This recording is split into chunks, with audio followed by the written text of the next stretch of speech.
Okay. I see by the red light on my screen that we are live on YouTube. Welcome, America, to the Vermont State Senate Committee on Institutions.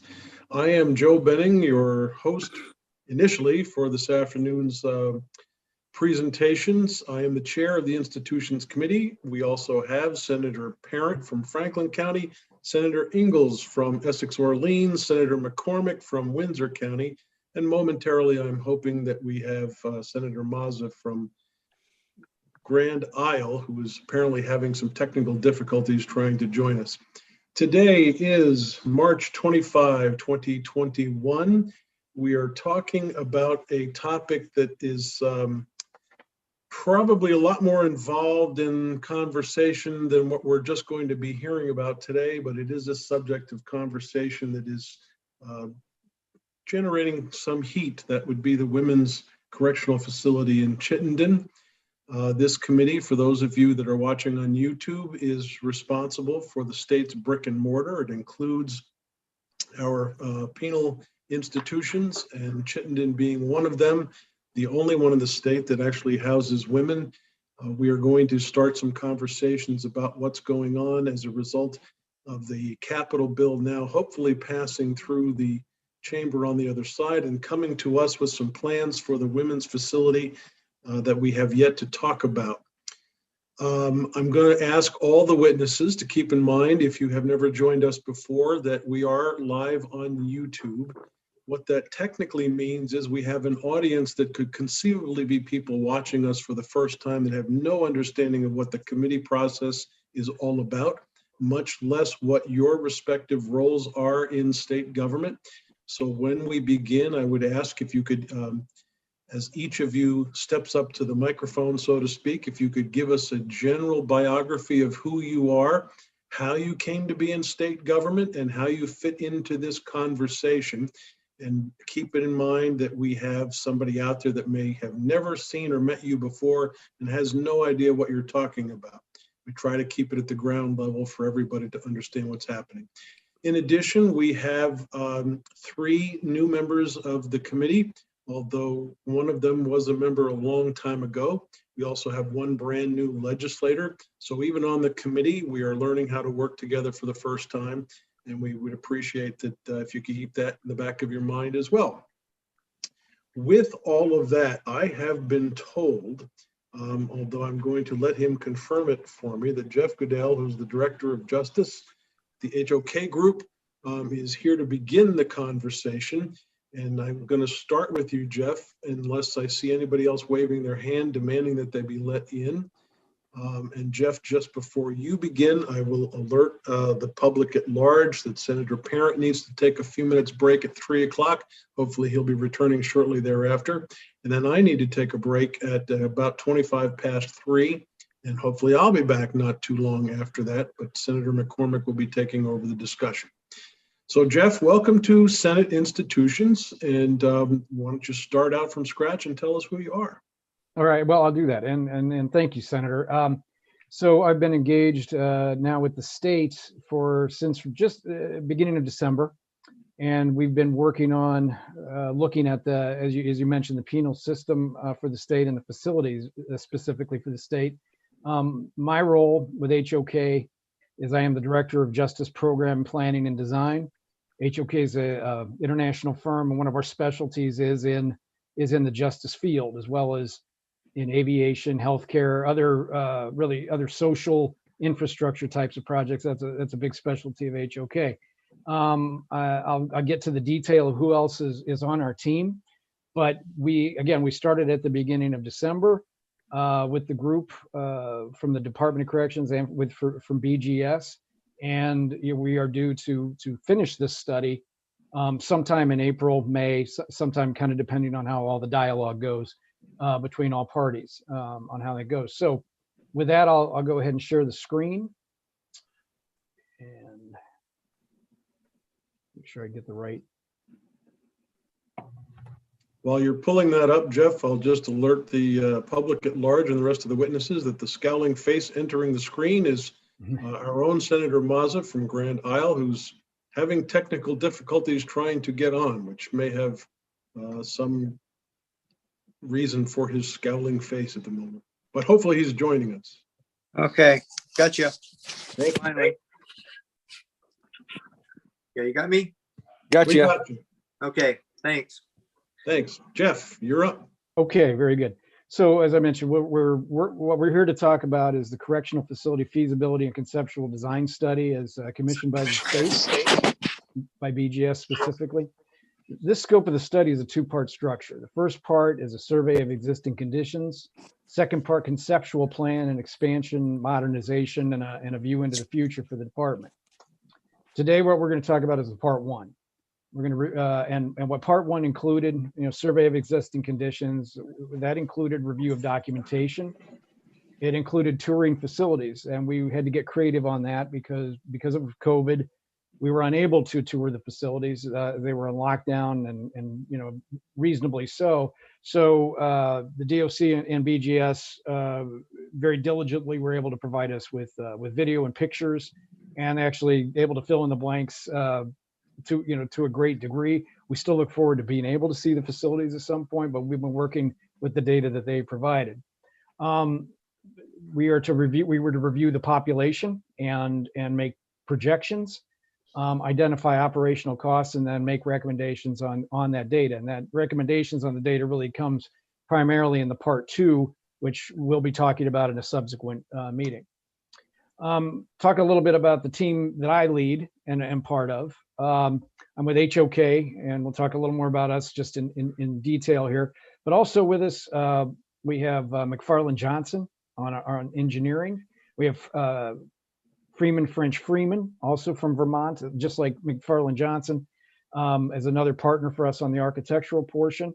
And then I have also with me Bill Garnos, somebody that's been in the business for over 40 years that specializes in bed needs projections.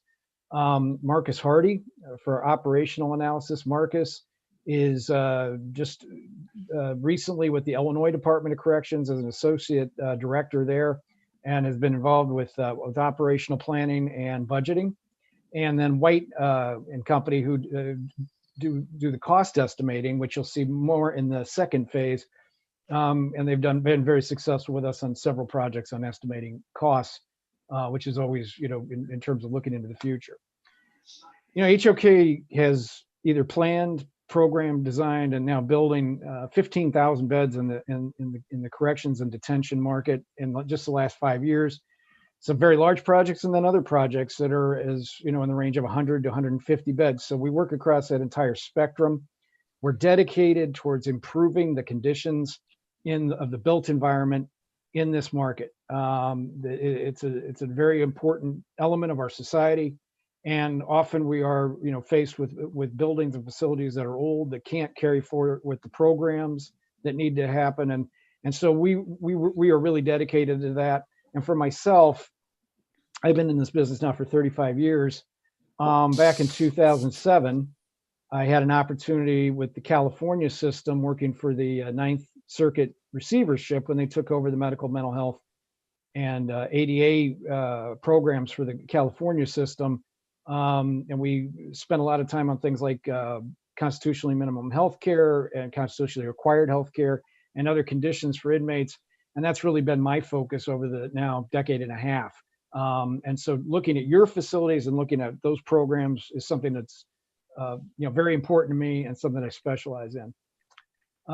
Freeman French Freeman, as I mentioned before, a lot of work here in Vermont, and certainly also with BGS, with Department of Corrections. 80-year firm, a lot of great history that they have, and a lot of great resources.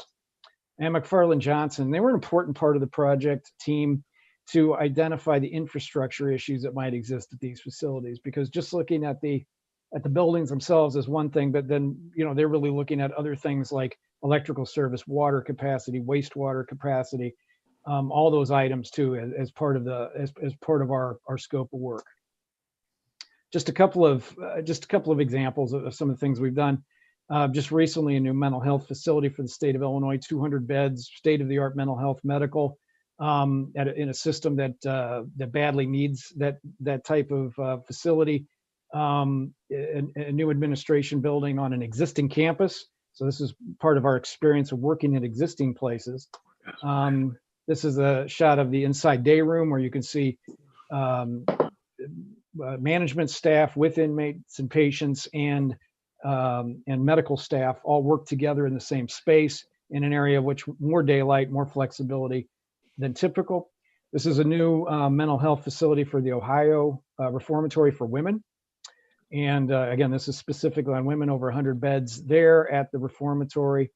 And you can see a space that provides outdoor program space. And again, the ability to get more daylight, to have more outdoor space and have more program focused buildings than have been typically, done over the, numbers of decades.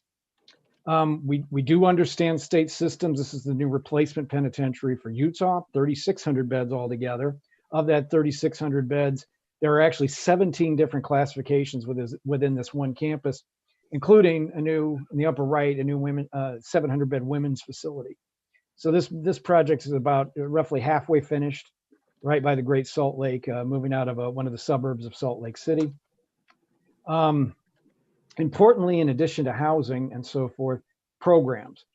This is a facility in California with a culinary arts program for inmates, which people have successfully graduated from and have been able to move on with their lives. And so what this represents is that sometimes and often we want these places to be a place for a turnaround, for redemption for people and for a place for healing. And they often achieve that. And you can see here, staff is eating along with, people that are in custody in the facility. And it's just a great atmosphere that everybody's, really proud of. And last, again, just mental health treatment, a day space, a place, again, where patients, staff, and others can be together, work together, filled with daylight, and again, focused on healing and turning things around. So the first thing we'll talk about is your current facilities. You have 6 facilities currently operating at the state. I know Windsor is one that is not any longer.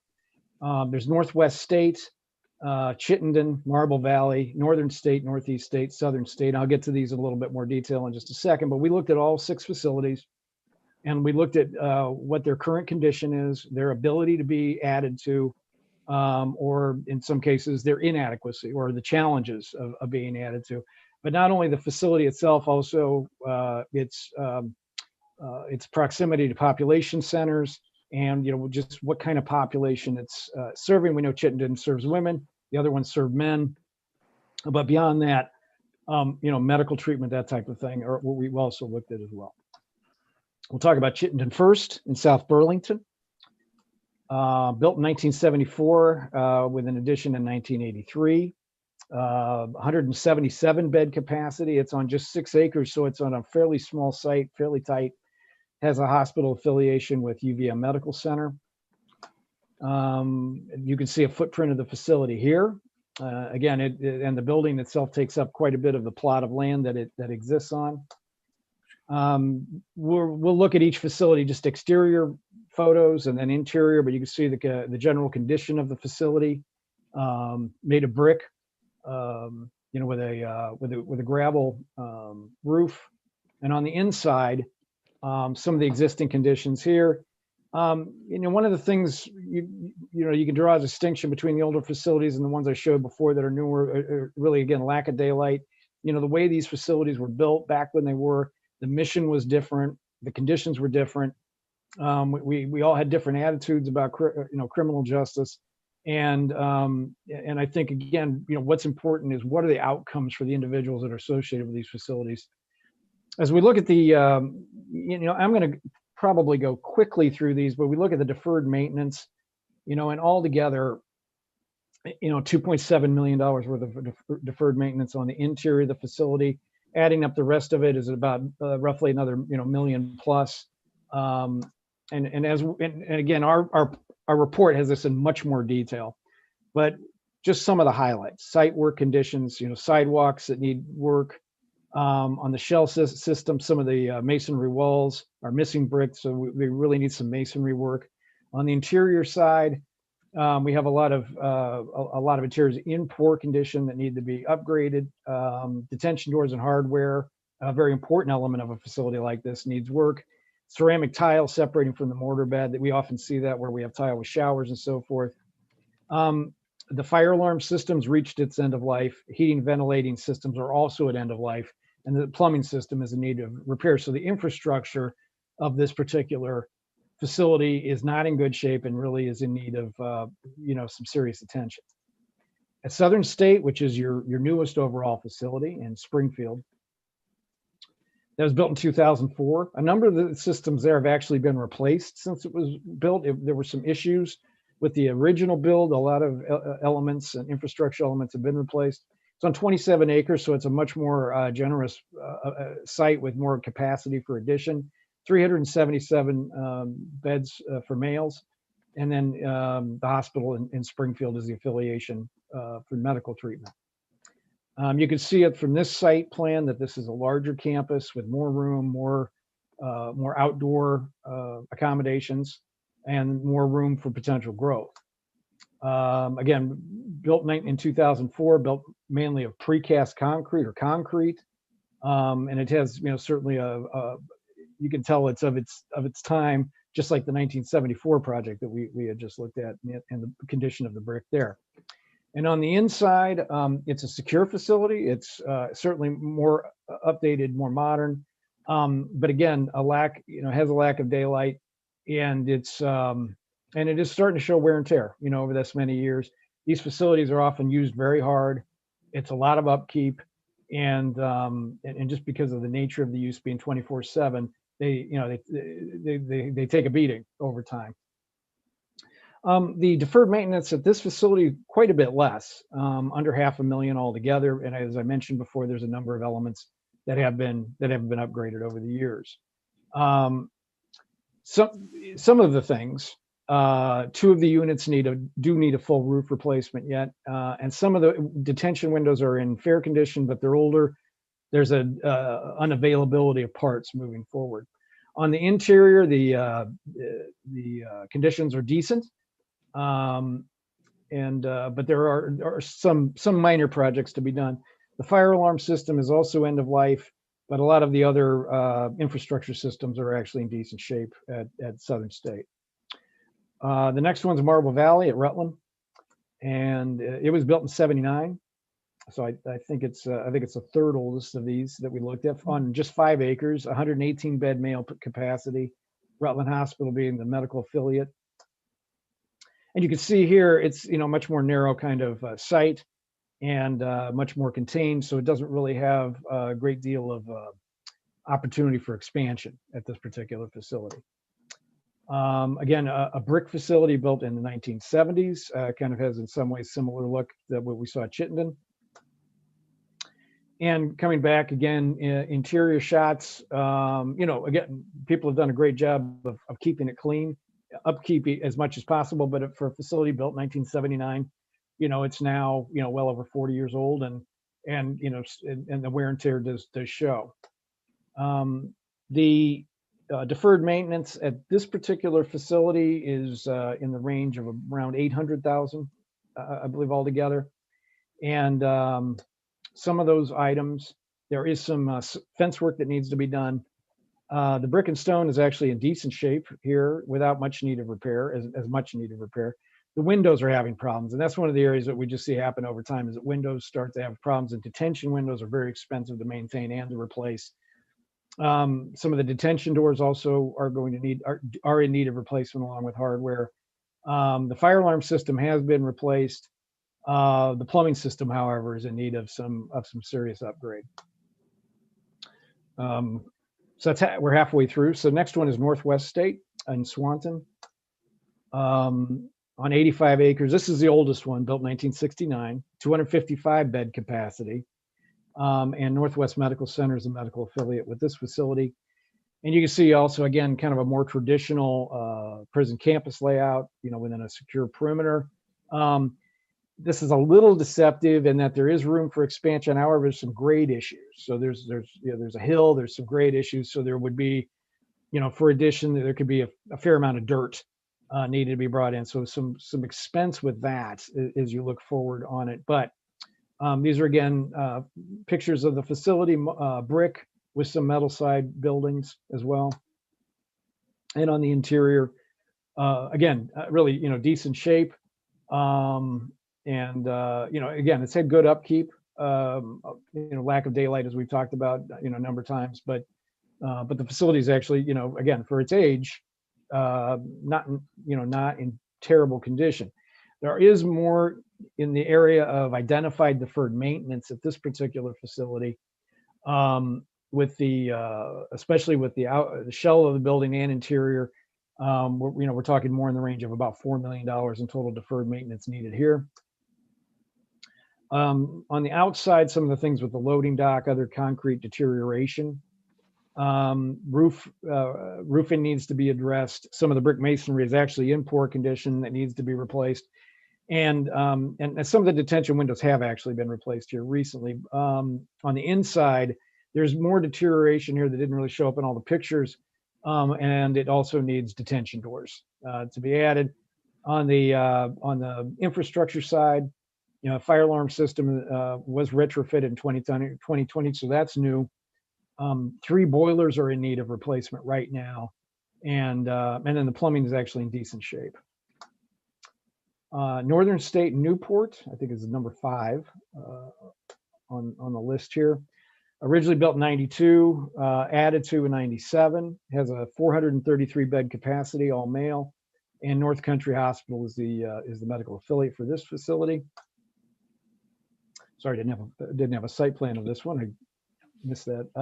But again, now this was made of split face concrete block. And what's interesting, when you kind of go through time in these facilities, they very much are of the time they're built. And at this time, split face concrete block was a kind of a common building material. It wasn't common for a long time because of water infiltration problems that happened with split face block.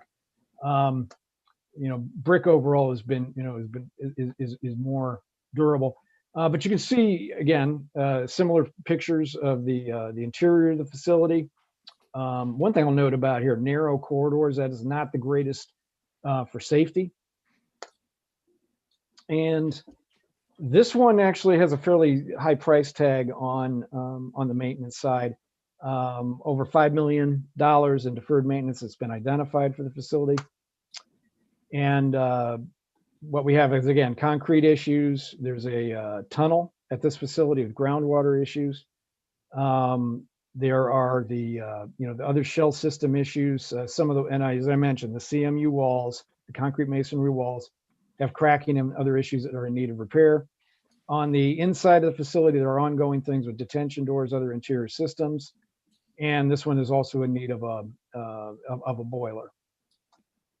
And the last one is at Northeast State in St. Johnsbury, built in 1982, originally with a 1990 and a 2000 addition, 219 beds, and Northeastern Vermont Regional Hospital is medical affiliate with this facility.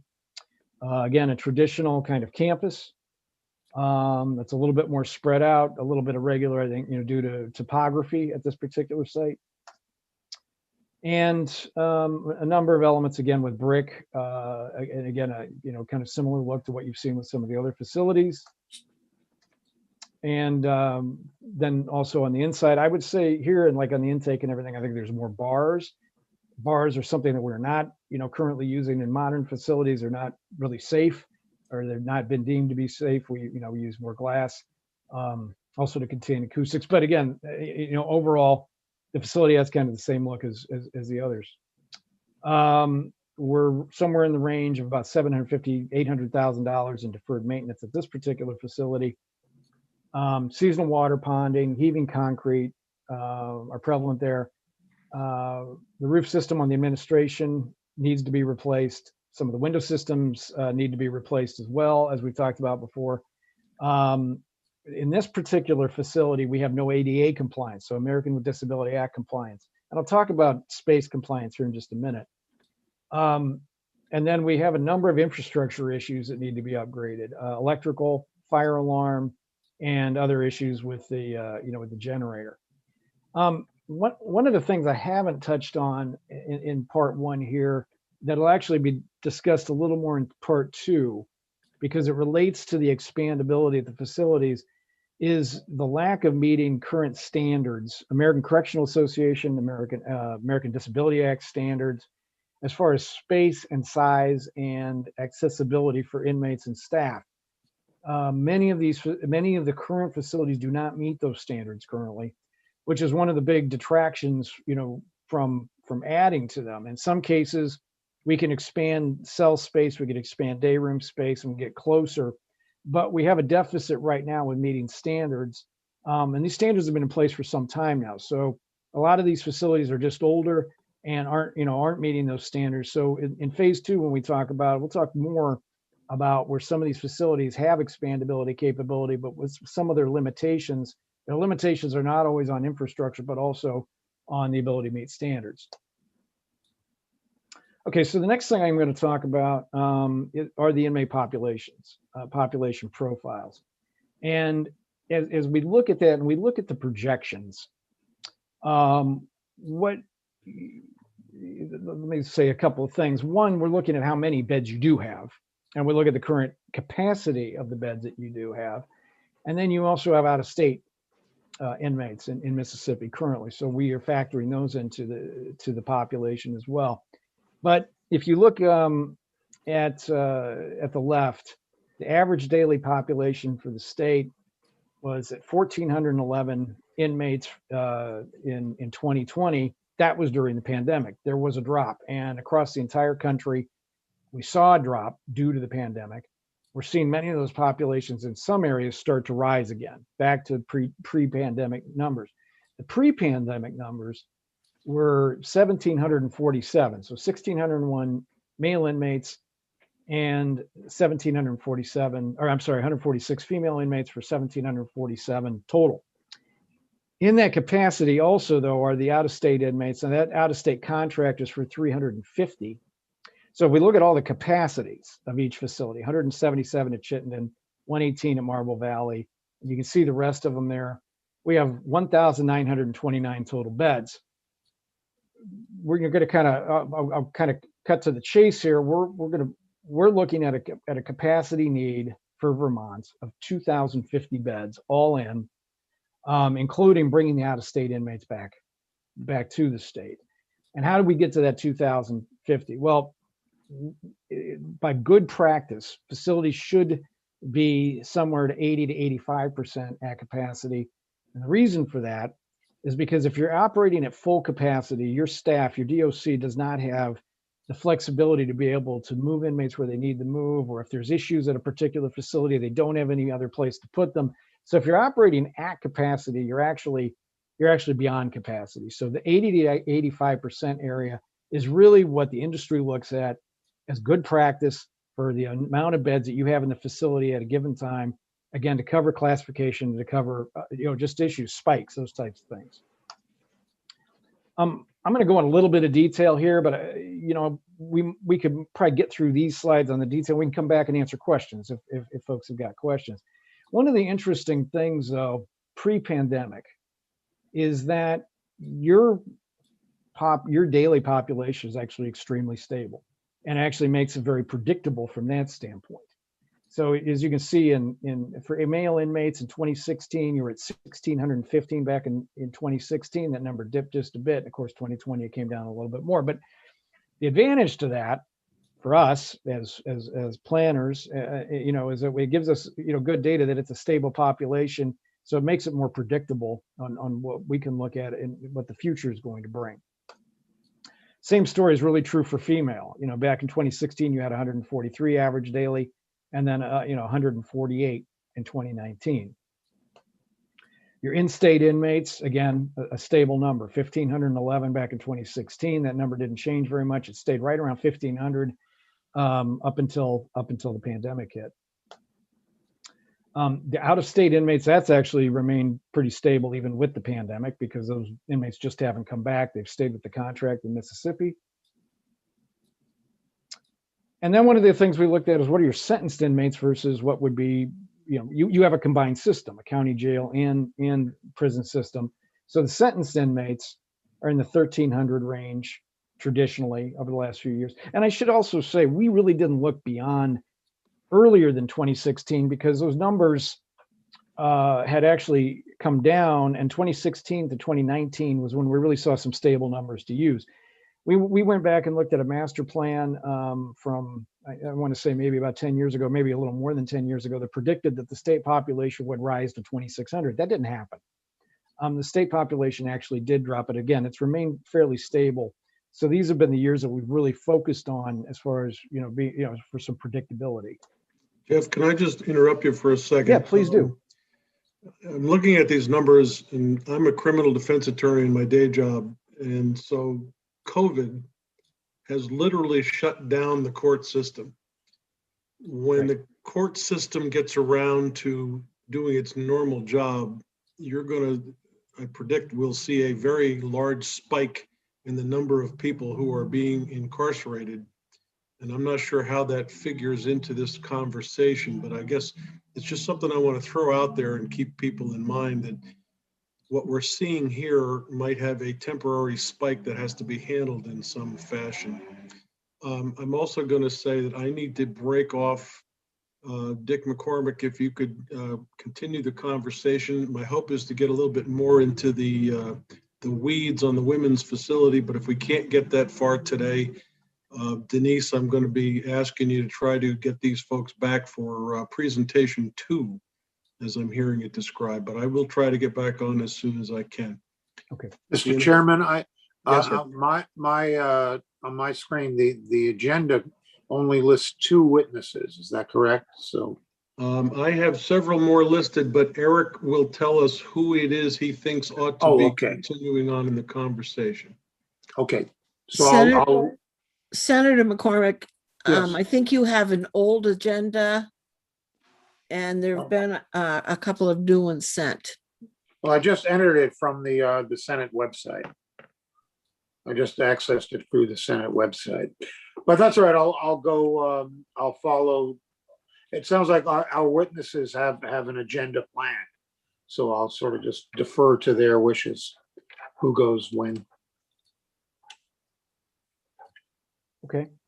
Okay. Yeah, to follow up on Senator Benning's comment, I believe he's exactly right that, with the courts also being shut down, and plus with a number of the prisons just, letting inmates out, those numbers have come down. But in other jurisdictions where the courts have been now more dependent on video and are back up and running, the numbers have returned and are returning closer to the pre-COVID days. So the prediction that this will probably come back to at least more of the pre-COVID numbers, if not exactly the pre-COVID numbers, I think is a reasonable prediction, and we share that. We agree with that this is a temporary situation, and that it's likely to come back more to where it was traditionally.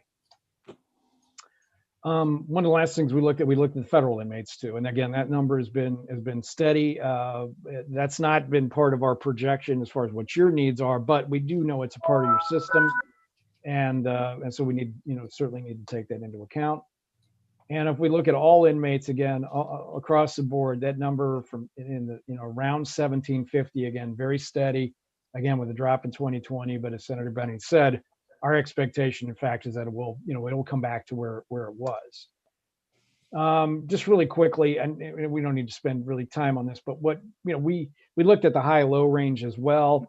And in some systems, that's a bigger deal because the numbers fluctuate more. Yours doesn't fluctuate that much. But what that does tell us is we've had spikes as high as around 1,800. And I guess that's really what we do need to take into account of what those spikes represent. And 1,800 has been more where the high water mark has been for your system. Comparing that to your overall population, again, relatively speaking, it's a steady population. So has been your prison population. So those track along with each other, fairly consistently. The other thing I'll just say is that, and Bill Garnos was the one that really led these bed projections, and he looked at these at a number of different ways, the average populations, the population trend of average, and then also even looking at, the age at risk, which tends to skew younger. How does that work? And so he's used a number of different projections, but those numbers all come in roughly the same, somewhere in that 1,700 to 1,800 mark. Again, very similar to what you've had. So as I mentioned before, we looked at that total capacity This is it broken down by the different facilities that you've got. We've actually touched on these a little bit. And again, that capacity in Mississippi, you haven't been at that capacity, but the capacity is as much as 350 for that contract that you have currently. And this is just another bar chart that shows it graphically, but it's really the same numbers I showed to begin on this bed capacity discussion. So now we're going to talk a little bit about the operational assessment and the cost of those. We talked about, again, the capacity of each facility and the gender of each one, being female at Chittenden, the rest being male facilities.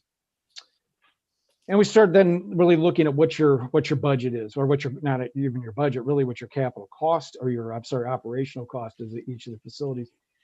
The two facilities that you see on the far left at Chittenden and Marble Valley, at an average daily cost for an inmate of $172 at Chittenden, $193 for Marble Valley. Those are among the most expensive in the country. And, why is that? Those are high staff to inmate ratios. And why is that? And it's not because the Department of Corrections doesn't know how to staff a facility, but these older facilities tend to have fewer inmates in a unit. And because they're older and it's difficult to modify them, or they haven't been modified, the answer that DOCs typically have when they start to have security issues or have to increase supervision is to add more people. And so older facilities tend to need to be staffed by more people. And so the average, and the other part that brings that down is there's not a lot of inmates at those facilities either. So that's a high cost. The one in Northern State is down at 92. That's, that's probably more about what we would look for in your state. So the other ones are high as well, at 123, 149, 147. So your average per diem for inmates is $133 a head. And quite a bit of that is really attributable to the size of the facilities and the age of the facilities. What did we look at? We tried to look at everything. We looked at wages, salary, benefit, property maintenance, travel, food, equipment, supplies, IT, telecom, which is actually a number that's on the rise, everywhere in these facilities. And then we looked at what your CoreCivic out-of-state contract is at $5.6 million. So your in-state operating budget is $76.5 million. The CoreCivic contract of $5.6 million makes your yearly total right now $82 million to run the Department of Corrections. One thing that also backs up the high staff to inmate ratio is that we would normally see somewhere below 75% being that staff number. So, based on that, you would expect that staff number on a $76 million expenditure to be around 55 or so, but your staff number is at 65. So it's closer to, it's in the 80s in terms of percentage. And that's just another indicator of the high staff to inmate ratio that you have for your system. Just another way of looking at it, we just looked at the overall operating cost of each and had a rank for each one of them. As I mentioned before, Southern State, your newest one, is the one that is ranked as the most efficient. Marble Valley, the oldest one, is the least efficient from that standpoint. We talked about the per diem cost. I've actually already hit on this before, but you do not only see the per diem, but you look at the yearly cost of maintaining an inmate at the facility. And again, you would expect and want to be more in that 30 to 35 range, 30,000 range. And you've got a couple of facilities that are over 60,000 a year to manage and house inmates. Talked about this before, the facility staff to offender ratio, and at Chittenden, that ratio is closing in on 1-to-1 of staff to inmate. It's 1 to 1.56, which is a very low ratio. That's the kind of ratio we might see in a really high acuity mental health facility. It starts to get in that range.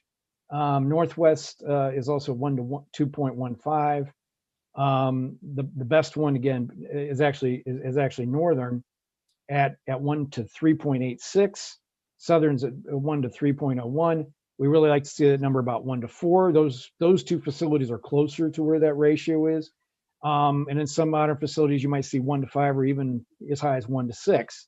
And when we get to part 2, we'll talk about increasing the size of units to safe levels that that can bring down that staff to inmate ratio and really cut into your yearly operational costs from that standpoint. Again, that'll be part of the discussion for the part 2. This is just one more breakdown. Again, these are all in the report, but it does break down operational costs, also healthcare costs, and other costs. And again, they total up to the same things. They're in the report, but again, these are the things that we just looked at. And really, I would say we sliced and diced the data a lot of different ways. And a lot of thanks to DOC and BGS on providing us with data. We had great data that they provided us that we were able to really utilize to come up with this analysis. And the last part of the analysis was the program inventory and just looking at what kind of programs you have. And as we look to, the second part of the report, what kind of programs you want to have. One of the things missing is really a housing transitional reentry type of program right now. So when we go to phase 2, I'll just, spoiler alert there, we are talking about reentry as part of a phase, in the second report in the future. There are a number of different programs that that respond to evidence-based practice. There's a number that respond to mental health, family, some educational. I mean, certainly the Community High School of Vermont program at a number of facilities that responds to educational. But we looked at all those programs, and as we move forward in the report, we're working with the DOC on what other programs need to be expanded. And often the facilities are the biggest limitation to be able to engage programs. There's a lot of great programs the DOC would love to be able to engage in, and they just don't have that opportunity because of the lack of facility, which, that makes it very difficult. We talk about the next steps. We are going to look at, I think in general, what we were charged with doing was looking at a minimal amount of new facilities in terms of what if you could build one large facility that took care of the whole system. In the report, we won't have one large facility. We'll have one male facility, one female facility, and we'll look at reentry. So technically, we're looking at kind of 3 facilities. And then the other end of that spectrum was, what if we just expanded at all 6 facilities or modernized at all 6 facilities? And then we have 3 other options we'll look at in the next phase of an in-between, a combination of some new facility and expansion and modernization of existing facilities. And we'll talk about our analysis and our recommendations, but certainly I think that's the opening of dialogue about, the direction of the future for the state. Just a couple of things to end on here. This is a shot from the inside of the new Utah facility as it's designed, and you can just see a couple of things about it. It's actually a larger unit, so you can actually have more residents in it, but more daylight, more space, and again, better supervision. You can actually see more of what's going on from the central post. And just one more that'll show, and this is really what, this is reentry, transitional type of housing, a day space, much more residential, and and again, meant to help people prepare themselves to come back from being in the system, because at the end of the day, those outcomes for all the stakeholders, for the inmates, for the staff, for the families, and for the communities, what happens there is really the most important benchmark of all, is helping people come back and be more productive in society. And that is my presentation. I'm happy to discuss any questions.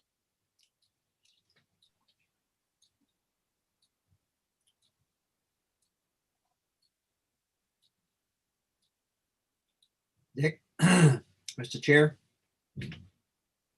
Sorry, Senator Mossa. Yeah, is the future plan is to bring all inmates back to Vermont? Is that the plan? Yes. Okay, that's a projection, to bring them all back to Vermont under. Okay. And the other issue, states that have legalized marijuana, I wonder how that reflects the incarceration, or better or worse, or anybody ever did a test on that? Like next year, we're going to legalize marijuana. I didn't know if it was better for the population or worse. I didn't know. Well, anecdotally, what we know about states where it has happened is that it hasn't reduced the bed need.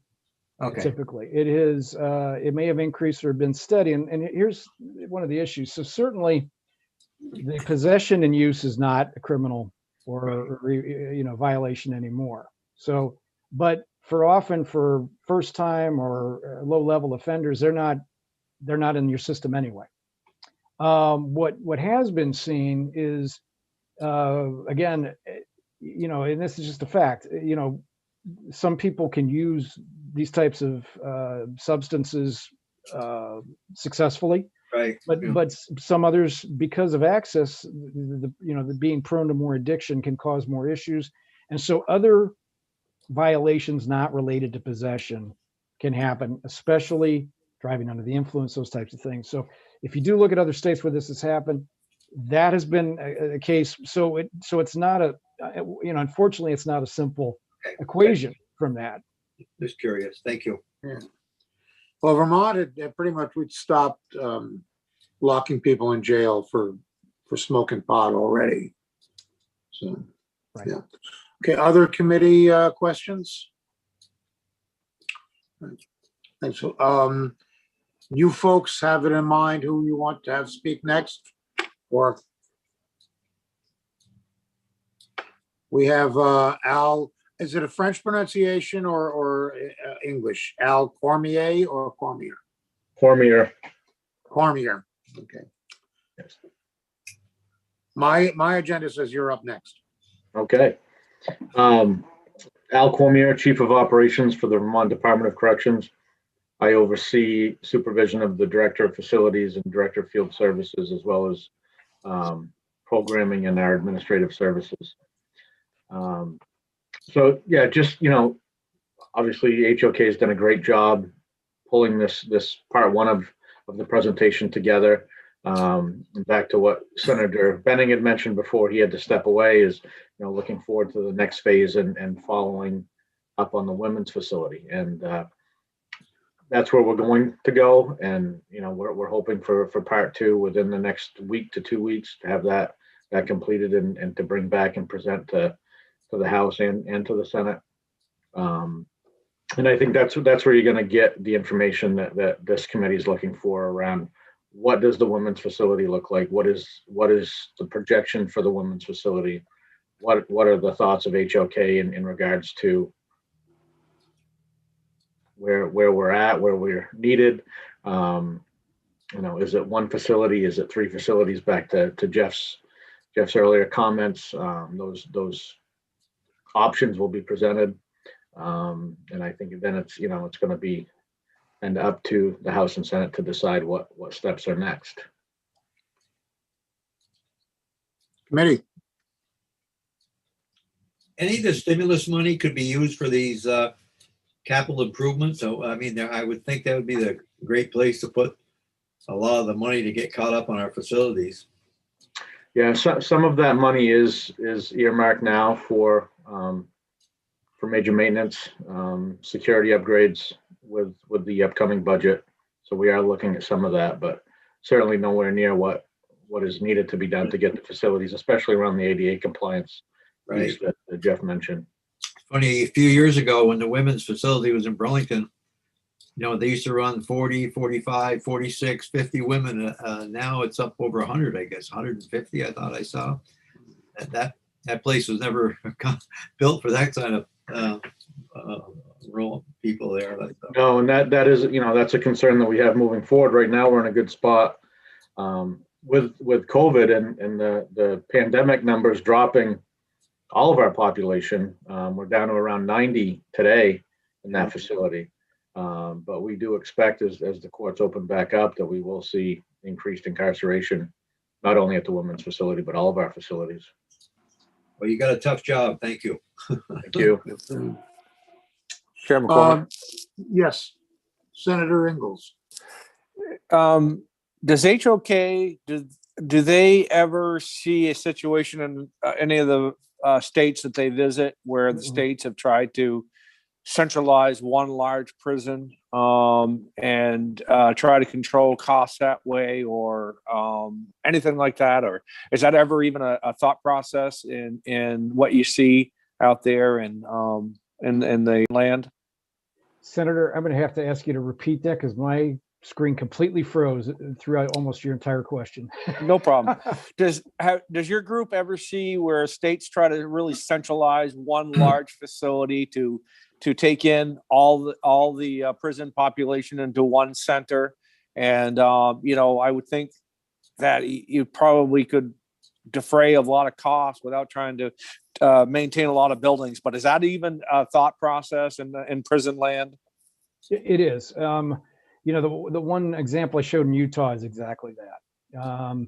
Utah has essentially a population that's probably a little more than double yours for prison population. The majority are going to be at the new state penitentiary at about 3,600 beds. They do have one other facility, but it's a much smaller one. And then that's it. So they do have everything in one facility. North Dakota is another one that I dealt with a few years back that also centralized the majority of their facilities. And, to the one point about the efficiency on staffing and other operations, it is efficient. Though, one facility very naturally is more efficient. The challenge is on geography and some other elements. And I think the challenge for your state is your relationship with the other counties and the sheriff's departments, because you have the dual mission.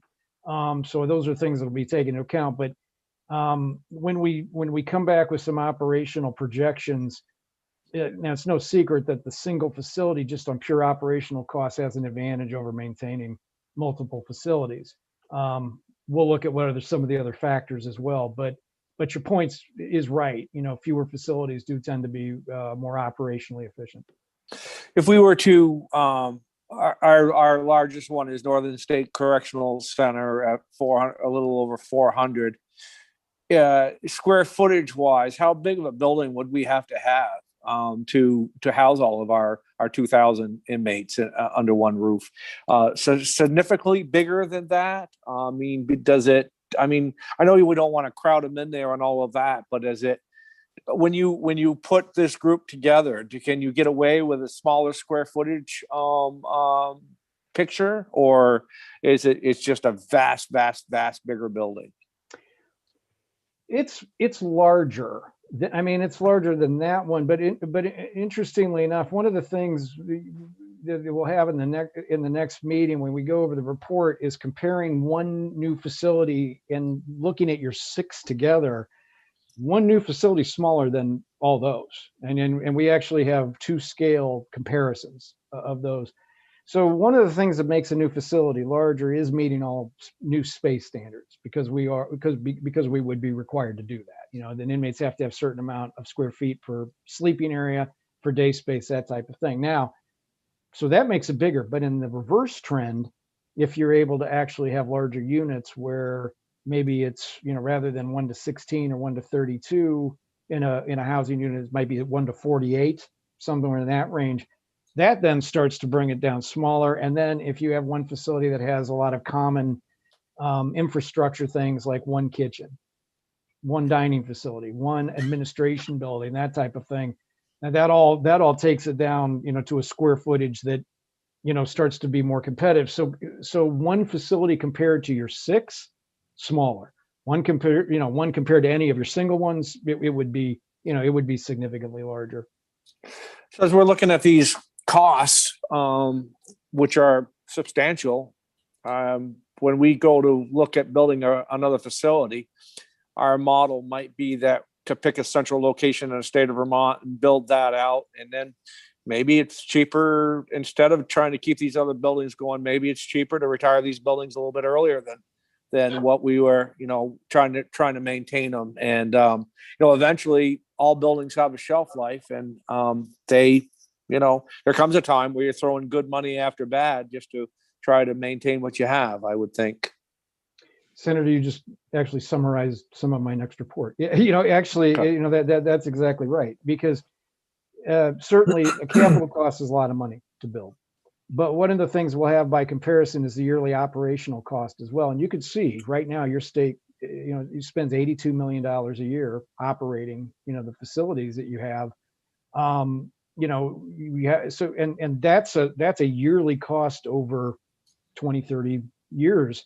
Whereas, the construction cost is retired after 20. So, you do take that hit, but it does become, it does become retired over some period of time while the operational costs go on. So it is really imperative to look at the operational costs when you compare new versus existing to really get an apple to apple comparison. And we will have that at our next meeting. And then, when we publish the second part of the report, because it's not enough to just look at the capital costs. If we were just to look at capital costs, we'd say, my gosh, it's expensive to build anything.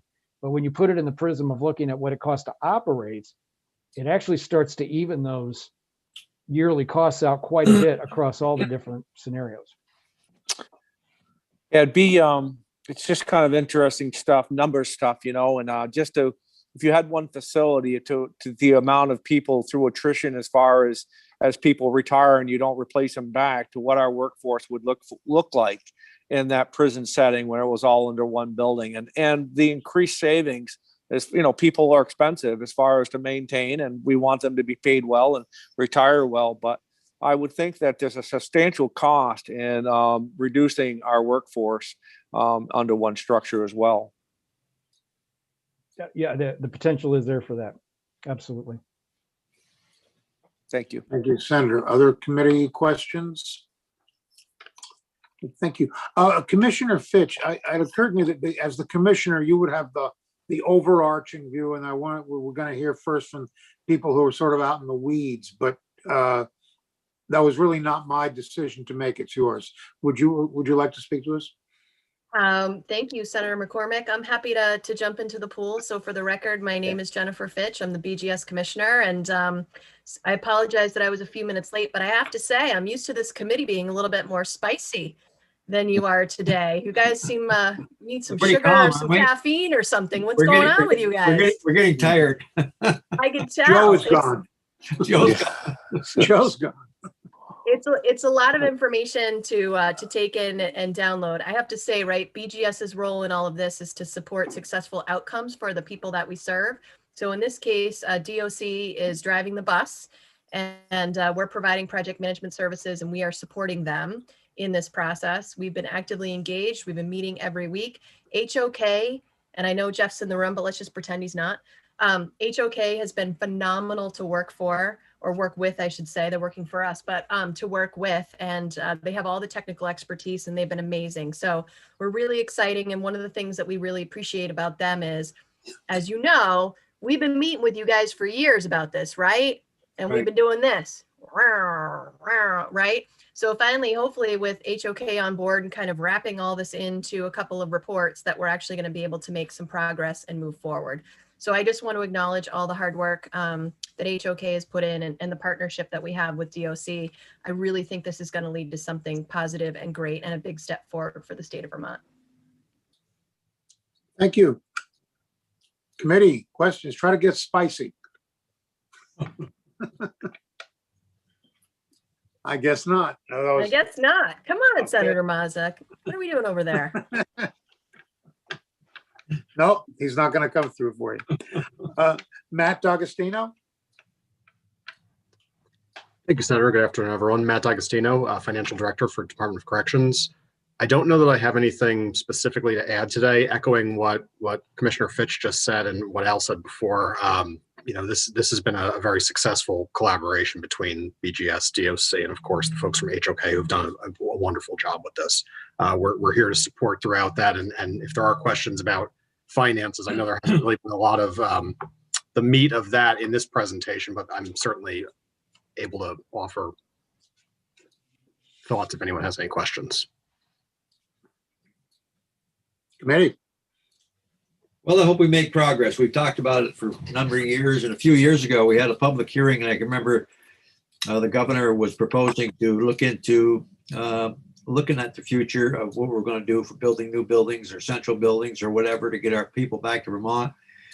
And it was not met with much favoritism from some political people in Vermont, and I remember that hearing.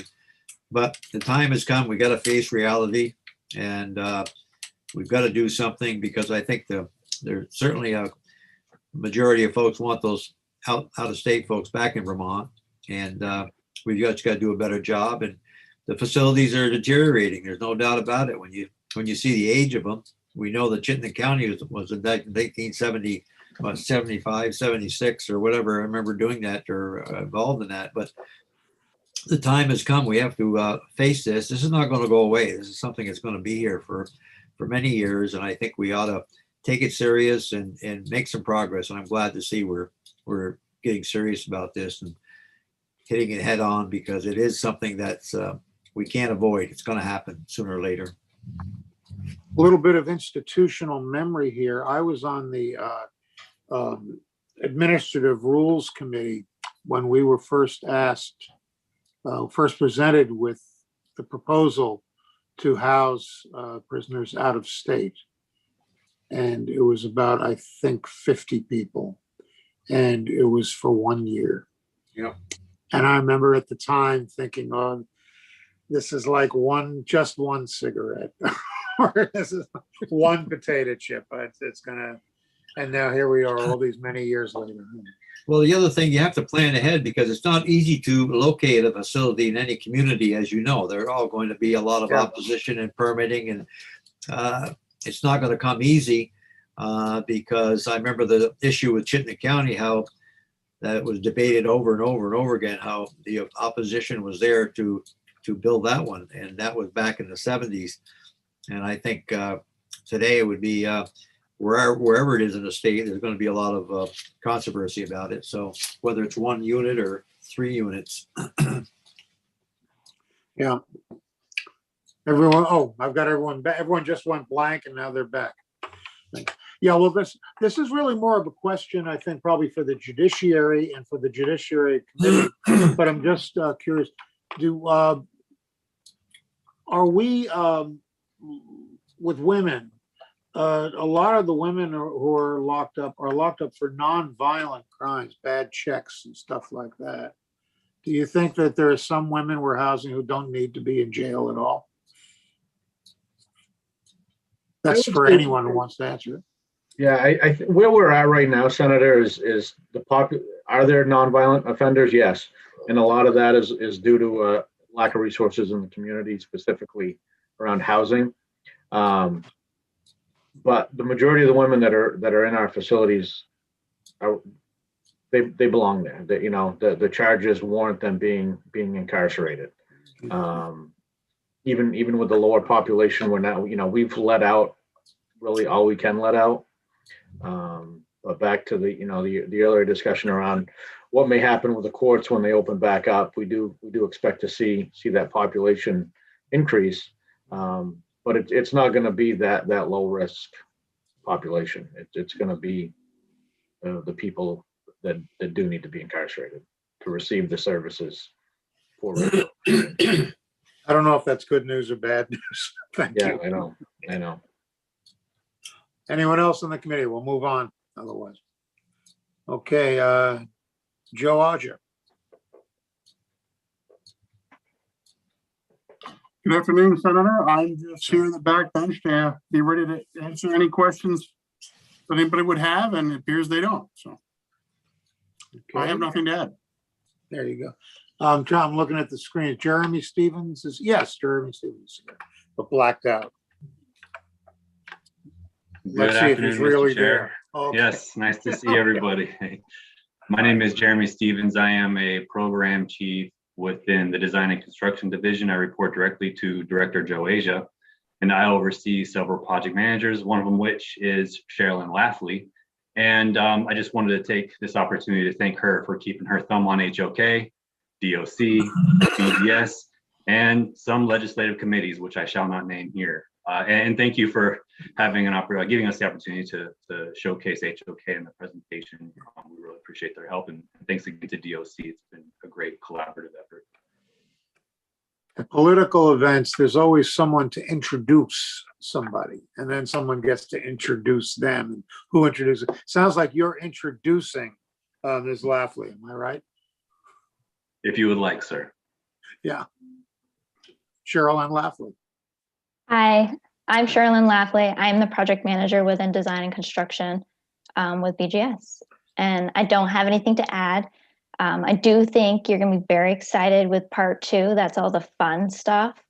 So I'm excited for you guys to see it and hear your feedback. So Okay, well, of course, we don't deal with program, we deal with buildings, Yes. and this sounds pretty ambitious. Okay, Eric Philcorn, you want to, first a committee, any questions from Ms. Laughlin? No. Eric Philcorn, you're batting cleanup. Cleanup. Eric Philcorn, Principal Assistant, BGS. I hope you've all enjoyed today's presentation. The intent, I think, is to give everybody a really good baseline of what we're working with now. When we come back in a couple of weeks, we will be presenting pretty detailed options for you to consider that I think will test your mind and spark a policy conversation that will, in our hopes, give us proper direction to proceed with the money that is in the line item that we are discussing today. So this will get us to the next step, and that's what ties us back into the capital bill that is in front of you. Commissioner Finn, okay, your speech today? Yes. Dick, Mazza, did you want to speak? No, I just want to make sure that the Commissioner Finch okayed his speech. She would kick me under the table if I had done anything wrong, right, Commissioner? We are very fortunate to have Eric on our team. I tell him that every day. He stuck the Oh my landing God, as let's not go there, usual. please. Come on, let's not do. Come on. Just remember, trust the commissioner on the details. Trust me on the. Oh boy. I left my boots in Ag this morning, Senator Mazza. Maybe you can all get up. Maybe you can go back and get us all a pair, Josh. Yeah. I always say I'm a big picture guy. I leave details to staff.